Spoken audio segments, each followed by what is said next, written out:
Hello, this is Titus Dudden for the CpE 3110 research final. For this circuit, this is the RAW, or the raw error.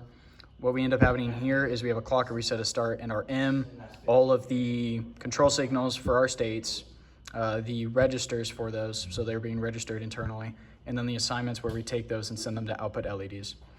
Here we have the state machine names, the state register, and then the state logic.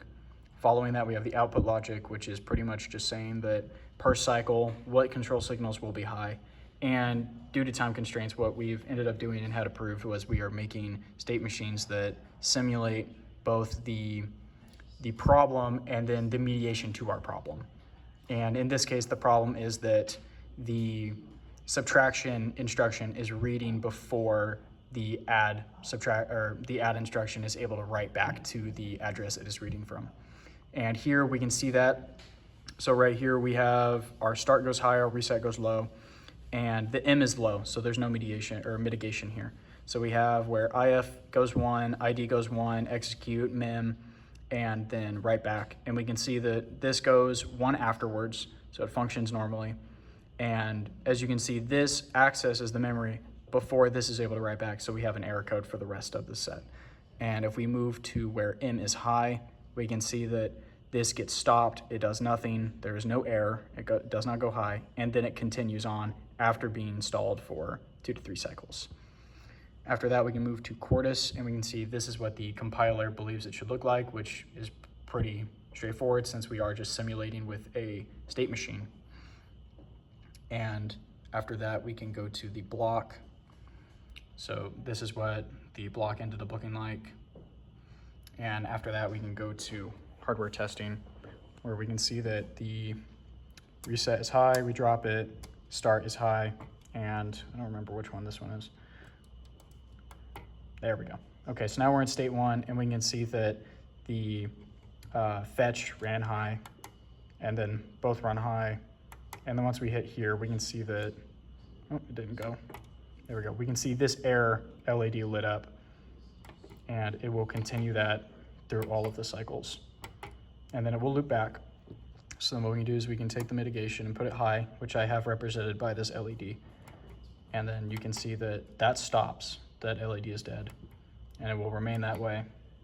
It jumped 2 cycles, but as you can see, no error. I'll go ahead and run through it one more time.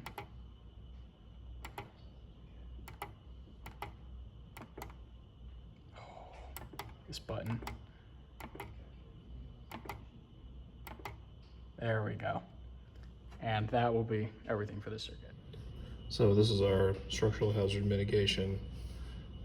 We have basically two always blocks here. Essentially just every time that the progression key is pressed, it just increments load stage and store stage by 1, which brings us to the always blocks. And essentially, depending on the stage that it's in, it sets these to predetermined LED values to show the subcycles advancing. As our program doesn't start in the store stage at 0, it starts at 4 because it is technically the 4th program in this chain, not the 2nd one. So we have it starting at 4 instead of 1 like it should be, or instead of 2 as if it were the 2nd program. So yeah, that's why the binary looks different there. We've got the IF stage set for load, mem stage set for load, and then the store stage set for if for store. And that is to bring into the logic here. Instead of using state diagrams, I just used straight up logic. The mem port LED is basically the port 1. We're assuming initially before mitigation that there's only 1 memory port. So if the mem stage or if stage of either of these is present, then that mem port lights up showing that memory is being transferred using that port. And the second one, or this error, shows up if the mitigation switch is not active and both the MEM of the load and the if stage of the store happen at the same time, then they can't actually transfer their memory because there's only one port. But if mitigation is on, that enables a second memory port. So that way, if load mem and store if is both active with mitigation, then the second memory port activates and they're able to both get their memory, both load and store simultaneously, since there's more than one port. So then we go to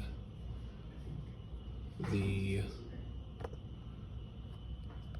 simulation test bench here. We can see that this third line up here is the mitigation, and you can see before that when the load stage, which is represented here, hits memory, and the store stage hits IF simultaneously, this error goes high, meaning that you can't, the port turns on because mem and if is on, just like here, the IF of load is on, so the port activates, but here both mem and if are on, so there's only one, so it brings up the error.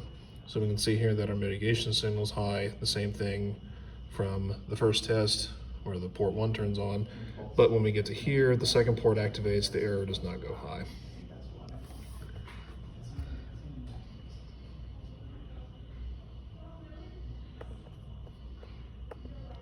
And so this is what the block diagram looks like.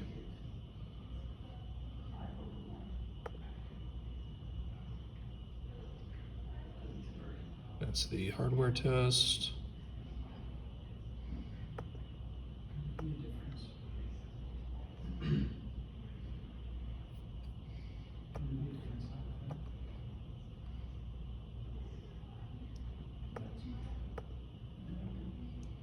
I'm trying to, guess I just have to recompile it real quick. Give me a second.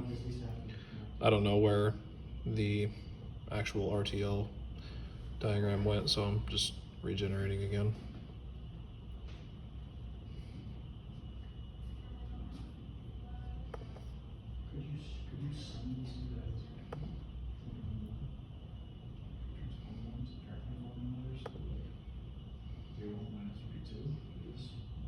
So this is the what the RTL diagram looks like in Cordis. We see a couple of decoders, ORs, and all of these are present because I used just logic instead of state machine, so it looks a little different than the other one. So I've already flashed the memory onto here. So essentially, there's LEDs here that indicate the state of load, and there's some LEDs over here that indicate the state of store. This switch here is mitigation. This is the key that advances, and this is reset. 7-segment display here indicates what stage we're in. So when I advance once, we are in the IF stage of load, and store has not been started yet. So we can see that memory is being accessed. This is port 1. We are on stage 1. Move on to stage 2. LED turns off, port's not in use. We are in the ID stage, then the execute stage.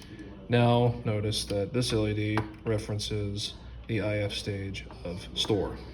We're in stage 4. This is the IF of store, and this is the MEM of load. Now we still only have one port, so the error pops up because we don't have a second port, and you can't, these two memory are trying to access the same port, which can't happen, so that's why the error pops up. And then the rest of the program cycles through until the 5th, and then if we try to do one more, it wraps back around to 0, essentially resetting it.